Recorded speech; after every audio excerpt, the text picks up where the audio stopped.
Hello all, welcome back to the channel, Real Reflections. Hope you're all doing well. Don't forget, if you are new to the channel and you like what you see, leave a comment, like and subscribe, all that good stuff, be part of the discussion, okay? So with that said, let's get straight into the video.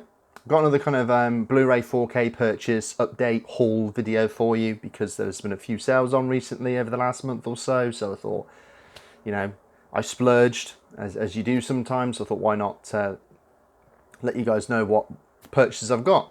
So, like I said, there's been a few sales recently from the kind of some of the major boutique labels in this country. Arrow being one of them, Indicator being another. So I've got 3 Arrow 4Ks, all limited editions here to go through with you guys. A Eureka Classics and some Indicators.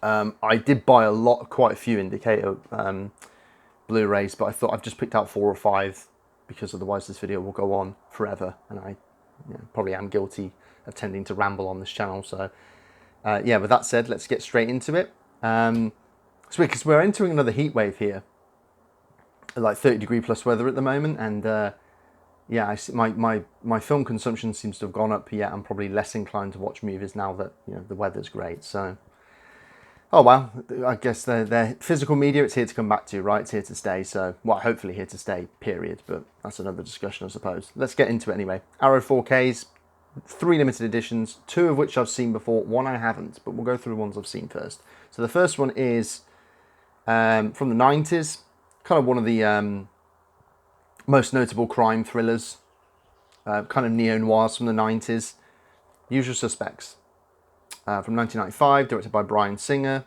Of course, got a great cast, right?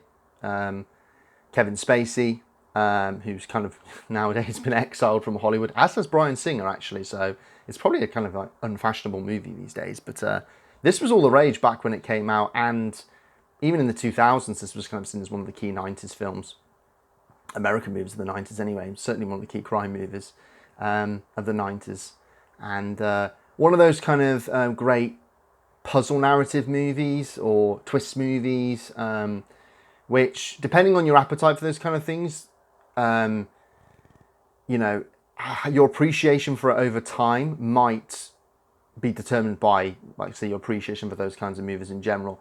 I'd say my appreciation for this has kind of waned more as I've got older, but I still feel that, like, I've got it on limited edition 4K here, so I felt the need to own it. So, like I say, great cast: Kevin Spacey, Benicio del Toro's in this, Pete Postlethwaite's in this, Gabriel Byrne, you've got Kevin Pollak, right? And you've got, I mean, like I say, just a great cast. Stephen Baldwin, Chaz Palminteri, Giancarlo Esposito, of course, is really famous now after getting that kind of key role for him, which was Gustavo Fring in Breaking Bad. So yeah, I'm glad I'm surprised that the limited edition was still in print. This, I thought this would have sold out pretty much straight away, but maybe it's because you can get hold of the normal Blu-ray here. I don't have a Blu-ray of this, so I've just picked the 4K up, but I am looking forward to revisiting it on 4K. So if you guys have seen this on 4K, let me know what you think of it. But it comes with a poster and stuff as well. So yeah, see how well it's aged, because it's probably been about 10 years since I've seen this. So yeah. Second one of which that I've seen before multiple times and I really like, another crime movie, obviously on Arrow 4K, still in limited edition. Again, kind of surprised it's in print, but it's a kind of re-release from Arrow because they did do the Blu-ray of this beforehand.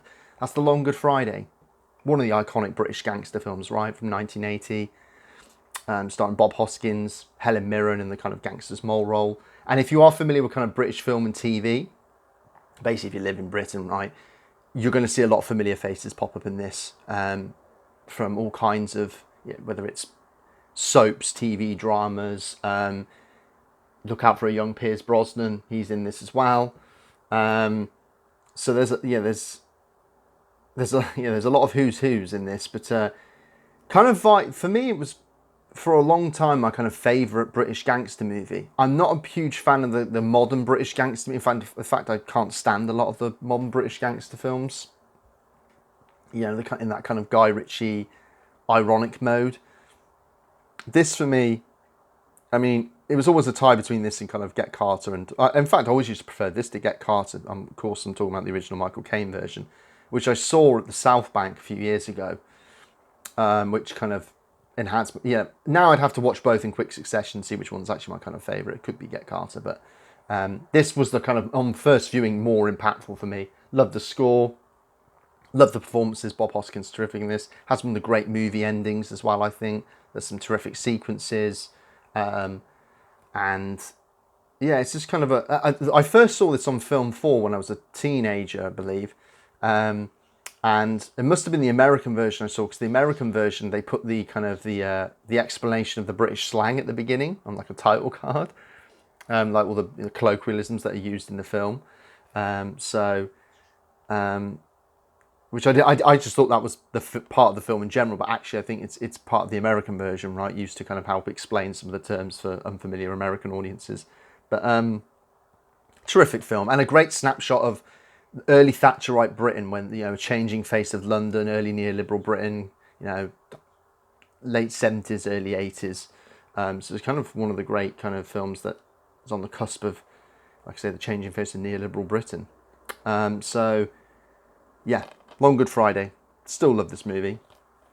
And on to the one I haven't seen. Similar title, but another kind of crime movie from the 90s. And surprising, I probably hadn't seen this given the cast involved.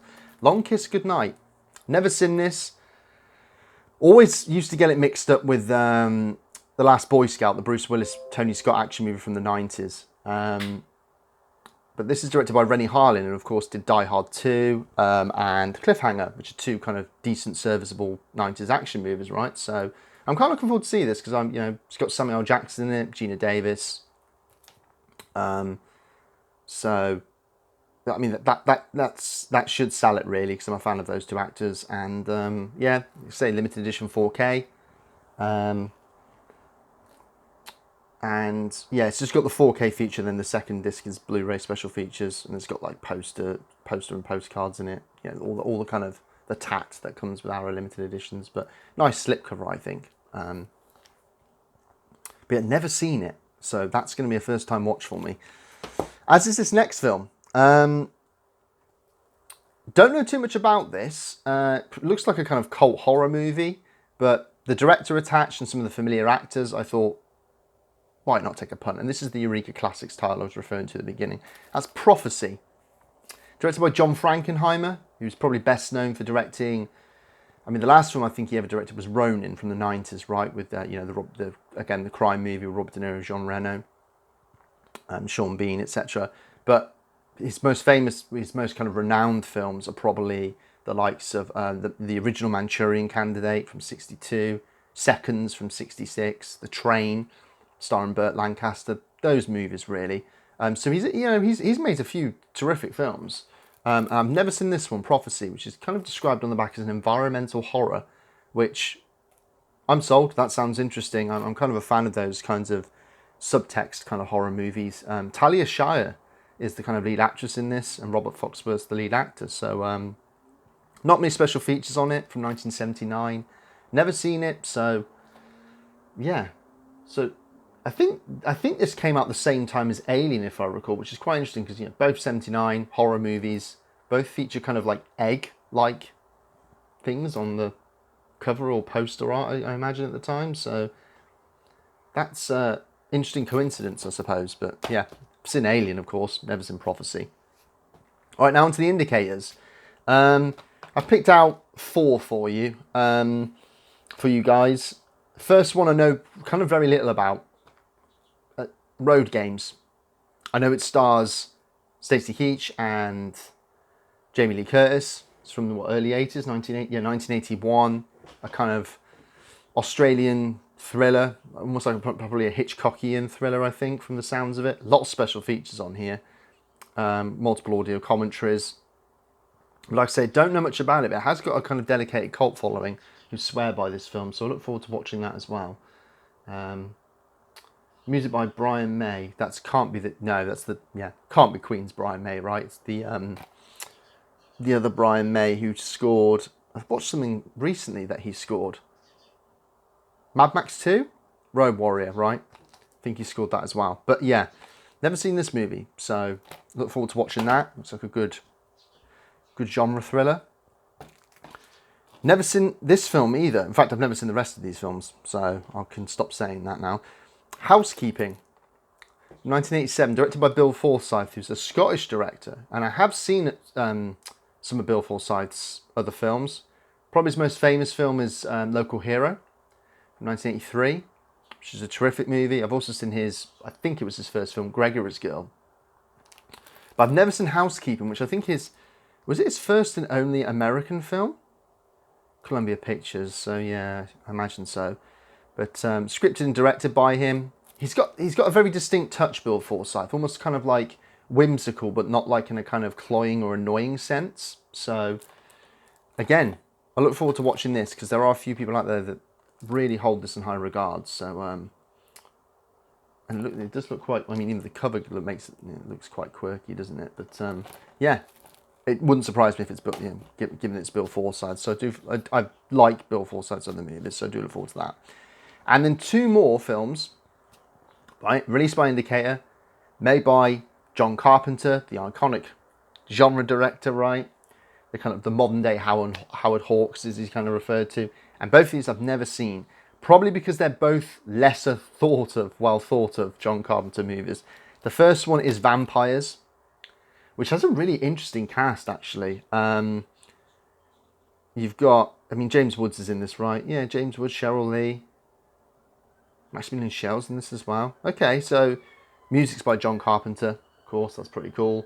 It's a late Carpenter, this. You know, Carpenter's someone who most people will consider, like, he had that great creative period in the 70s and the 80s, and then kind of really went off the boil in the 90s. This is the late 90s, so... But it's one of the few Carpenters I haven't seen, coupled with this next one, which is Ghosts of Mars, which is the film that I think came after Vampires, right? This just looks... I've heard terrible things about this. Maybe there are a few people out there that defend this because, you know, Carpenter, for some people, I suppose Carpenter can do no wrong even, although maybe Escape from LA is the one where people really do draw the line. But yeah, Ghosts of Mars, never seen it. Again, looks like an interesting cast. I mean, you've got, what, Ice Cube and Pam Grier and a young Jason Statham with hair anyway. So, youngish Jason Statham. It looks like it's got a really interesting score as well with Buckethead and Steve Vai, members of Anthrax. So it looks like it's got a really kind of cool, different, interesting score. And maybe an interesting premise as well. So I do look forward to watching it and seeing how awful it really is, or if it's like maybe it's a hidden gem of a movie, but maybe it's aged really well. 2001, and this is probably kind of the last notable film John Carpenter ever really did, really, perhaps. But he doesn't really make films anymore, does he? So yeah, those are the films that I've got, guys. Let me know what you think of the individual films that you might have seen or not seen, any that you're intrigued by. And with that said, I'll probably do a follow-up video whenever from now, whenever I've watched these movies, so look out for that. But and of course, look out for any future videos that I do, including, of course, we've got the follow-up one coming as the result of what you guys think is the best year in cinema's history. If you haven't seen that video, check it out. It's the last video that I did before this one. And leave in the comments what you think is the best year in cinematic history, because I will be doing a follow-up video where I look at what your guys' comments and what you say and my takeaways from it, and I'll give my opinions on it as well. So yeah, guys, with that said, that's it for today. As always, see you on the next one. Take care and keep watching.